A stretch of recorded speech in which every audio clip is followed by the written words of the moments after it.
Olá pessoal, mais um vídeo no canal, vídeo com informações do Flamengo, que nesse momento, enquanto a gente grava esse vídeo, está a caminho do Uruguai para o confronto com o Peñarol. Lembrando que o jogo é quinta-feira, o Flamengo ainda treina quarta-feira lá no Uruguai e na quinta, às 19 horas, 7 horas da noite, horário de Brasília, o Flamengo decide a sua vida na Copa Libertadores da América. E no vídeo de agora vamos falar como foi a última atividade, qual foi o time que o técnico Tite esboçou para pegar o Peñarol nesse jogo super decisivo. Tem mudanças no meio de campo, mudança é essa que eu acho que você, torcedor, vai gostar bastante. Vamos falar do Gabigol, se foi relacionado ou não, se ele está com o elenco a caminho do Uruguai ou não. E tem também uma informação super importante, porque o Flamengo emitiu uma nota oficial para falar sobre possível saída do Tite e possível chegada do Luiz Castro, aquele que foi treinador do Botafogo e que recentemente deixou o Al Nassr, clube lá da Arábia, clube do Cristiano Ronaldo.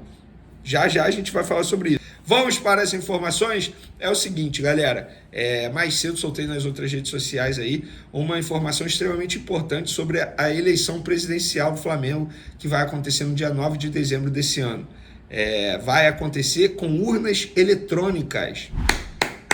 É isso, viva a democracia, parabéns ao Flamengo. O comunicado foi enviado através do presidente da Assembleia do Flamengo, da Assembleia Geral do Flamengo, o Carlos Henrique.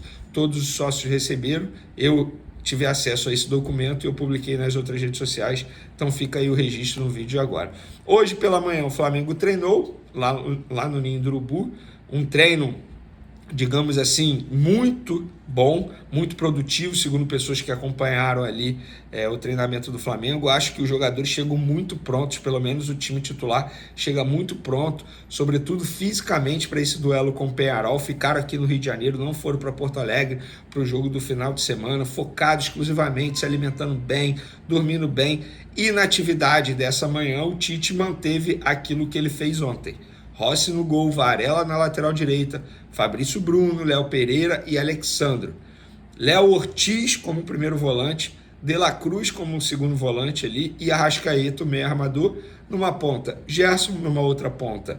Gonzalo Plata e Bruno Henrique como o falso 9. Para aqueles que esperavam o Gabigol, eu já havia dito para vocês, seria muito difícil o Gabigol começar esse jogo como titular. Sim, ele está relacionado, se ele vai ter oportunidades ou não dentro de campo é uma outra história. O técnico Tite não se mostrou muito animado com a possibilidade de utilizar o Gabigol na última entrevista coletiva que ele deu, justificando a parte física. Eu não fui convencido, vou ser bem sincero. Acho sim que em determinado momento a parte física do Gabigol deixou a desejar, a parte técnica também, mas colocar o Carlinhos, priorizar a utilização do Carlinhos na frente do Gabigol em um determinado momento, eu acho que foi muito errado da postura do técnico Tite. Mas esse foi o time. Acho que a entrada do Léo Ortiz pode ter sido tarde, porque era para ele ter feito isso no jogo de ida, não no lugar do Pulgar, pelo menos na minha visão. Não vou ser engenheiro de obra pronta, só porque o Pulgar errou bastante no jogo, falar, tinha que ser no lugar do Pulgar, nada disso. Não vou fazer isso. Eu acho, na ocasião, que deveria ter entrado na vaga do De La Cruz, que estava muito mal fisicamente. Para o jogo dessa quinta-feira, acho que ele já vai estar melhor, bem melhor fisicamente, mas o Léo Ortiz tem que jogar. É o principal jogador no meio de campo. Por ironia do destino, é um zagueiro de ofício, mas está jogando muita bola, saída de bola excelente, está marcando bem. De La Cruz, ao lado dele, pode render também, mas o Léo Ortiz tem que entrar nesse time aí. Eu acho um acerto da parte do técnico Tite colocar o Léo Ortiz. Independentemente da equipe titular, da equipe reserva, o Tite e sua comissão precisam melhorar a parte defensiva do Flamengo. O Flamengo vem sofrendo muitos gols. E a gente sabe que para passar de fase lá, se sofreu um gol lá no Uruguai, vai ser difícil, muito difícil. Não pode sofrer gol. Tem que se preocupar primeiro com a parte defensiva. Repito, no Campeonato Brasileiro, por exemplo, o Flamengo, dentre os 8 primeiros colocados do Campeonato Brasileiro, o Flamengo foi o que mais sofreu gol. Inclusive, se for fazer uma comparação com o time que está na zona de rebaixamento hoje, no caso do Fluminense, o Flamengo sofreu mais gols que o Fluminense no Campeonato Brasileiro. Isso para mim é um absurdo. Não dá. Ainda mais se a gente levar em consideração que estamos falando de um treinador que é notoriamente conhecido por saber armar bem o setor defensivo. No Flamengo ele começou bem, está em declínio, caindo total. Precisa ajustar isso. E aí, depois do treino, o time almoçou lá no CT do Urubu e à tarde eles embarcaram com um Aeroflá absurdo que a torcida do Flamengo organizou. Lindo demais, parabéns aos torcedores que marcaram presença, apoiando os jogadores. A torcida fez a parte dela, abraçou o elenco. No domingo foi ao CT, dar força aos jogadores. Hoje, a torcida protagonizou uma linda festa lá no Galeão, Aeroporto Internacional do Rio de Janeiro, abraçando os jogadores, fazendo uma bonita festa, um Aeroflá bonito demais. Agora é com os jogadores. Os jogadores têm a obrigação de chegar em campo e dar tudo de si para conseguir reverter essa situação. Eles se colocaram nessa situação, eles vão ter que sair dessa situação. E quando eu digo eles se colocaram nessa situação, porque se a gente for parar e analisar, embora o Peñarol seja um time muito bem treinado pelo Diego Aguirre, mas o elenco do Flamengo é muito melhor que o time uruguaio, muito melhor. Repito, difícil reverter lá? Muito. Complicado? Bastante. Impossível? Não é. Ainda mais se tratando de Flamengo. A camisa do Flamengo pesa demais. E é isso que esses jogadores precisam entender. É agora ou nunca. Se o Flamengo for eliminado da Libertadores, arrisco a dizer que vai entrar num clima tenso. Tenso de cobrança em cima da diretoria, em cima da comissão técnica, em cima dos jogadores, ainda mais por ser ano eleitoral. E a eleição cada vez mais se aproxima, obviamente. E aí é torcer. Eu acho que o Flamengo tem condições sim de chegar lá e reverter a situação. Não sei o que vocês pensam, mas é a minha opinião. Sobre Gabigol, está relacionado, repito, se vai jogar ou não é uma outra história. Está bem fisicamente. O Flamengo ontem à noite emitiu um comunicado oficial para desmentir uma matéria do Globo, dizendo que ele havia sentido uma outra lesão novamente.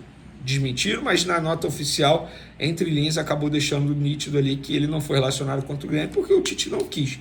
Porque se ele estava bem fisicamente, a nota desmentiu uma nova lesão, mas não disse o porquê ele não foi relacionado. Inclusive, o nome dele não foi citado na sexta-feira, quando o Flamengo emite um comunicado dizendo que 12 jogadores vão ficar no Rio se preparando, focando no jogo contra o Peñarol. Nessa lista, o nome do Gabigol não aparece. Muito estranho. E por falar em nota oficial, o Flamengo hoje também emitiu um comunicado oficial para desmentir uma matéria também do Globo, para falar sobre a situação do Luiz Castro. Abre aspas para a nota oficial. Esclarecemos que o técnico Luiz Castro jamais conversou com qualquer dirigente do rubro-negro e menos ainda o assunto troca de técnico para 2025 está em pauta. Tal cenário não existe e desrespeita mais uma vez todos os profissionais e familiares envolvidos no dia a dia do Clube de Regatas do Flamengo. Ou seja, o Flamengo, além de negar que tenha entrado em contato ou que tenha conversado com o Luiz Castro, diz que o Tite será mantido. Eu gosto de dizer o seguinte, no futebol, a verdade de hoje é mentira de amanhã, gente. Se ele for eliminado na Libertadores e eliminado na Copa do Brasil, quem me garante que ele vai ficar no Flamengo até dezembro? Ah, mas não tem treinador interino. Não é, bota o técnico do sub-20, o Flamengo já fez isso 1000 vezes. E hoje o técnico sub-20 é muito qualificado, embora esteja iniciando sua carreira como treinador. Para quem não sabe, é o Felipe Luiz, ex-jogador, ídolo do Flamengo, mas é muito qualificado. Então, eu não sei, eu não consigo cravar que o Tite fica até dezembro, que é quando acaba o contrato dele. O que eu posso dizer é, Tite não fica para 2025, gente, isso aí tá nítido, né? Nem sei se o Tite vai iria querer ficar aqui no Flamengo para 2025. Mas, dito isso, vou me despedir, peço para você se inscrever no canal, dar o like no vídeo, ativar a notificação, compartilhar o vídeo com os amigos, com as amigas e ajudar o canal a crescer cada vez mais. Conto com a sua colaboração. Qualquer ajuda será super bem-vinda. O Flamengo, em nota oficial publicada na noite deste domingo, comunicou que o atacante Carlinhos, expulso durante a partida contra o Grêmio na Arena do Grêmio, em Porto Alegre, foi vítima de racismo. O jogador foi expulso aos 12 minutos do segundo tempo, após atingir o rosto do zagueiro Kahneman, e, segundo o clube, relatou que ao deixar o campo ouviu imitações de sons de macaco. Além disso, o Flamengo apontou que, em um vídeo divulgado pelo jornal esportivo Lance, é possível ouvir claramente uma voz proferindo a palavra macaquinho dirigida ao jogador. O comunicado do Flamengo reforça que o clube dá total suporte ao atleta e condena de forma veemente o ocorrido. Na nota, O rubro-negro expressa indignação com as injúrias raciais sofridas por Carlinhos e espera por uma resposta da Confederação Brasileira de Futebol, CBF, sobre o incidente. Esse episódio ocorre em um contexto onde o racismo no futebol vem ganhando cada vez mais visibilidade, com clubes e jogadores exigindo punições mais severas para combater atos discriminatórios dentro e fora dos estádios. Por outro lado, nas redes sociais, torcedores do Grêmio defenderam que a frase ouvida no vídeo seria "tá bravinho" e não "o macaquinho", como o Flamengo havia afirmado em sua nota. No entanto, as imagens divulgadas continuam gerando discussões acaloradas. O episódio de racismo relatado aconteceu logo após Carlinhos ser expulso por uma jogada que envolveu uma falta dura no zagueiro Kahneman. Enquanto o jogador deixava o gramado, teria sido alvo das ofensas raciais vindas das arquibancadas, o que acirrou ainda mais os ânimos entre os dois clubes. A expectativa agora gira em torno de possíveis investigações e ações por parte das autoridades competentes, incluindo a CBF, que deve avaliar as imagens e os relatos sobre o caso. O Flamengo, por sua vez, reafirma seu compromisso no combate ao racismo e espera que providências sejam tomadas para punir os responsáveis pelo ato. Casos como esse evidenciam a necessidade urgente de ações mais rigorosas para coibir e eliminar a discriminação racial do futebol brasileiro, e o clube carioca exige que a justiça seja feita diante desse lamentável episódio.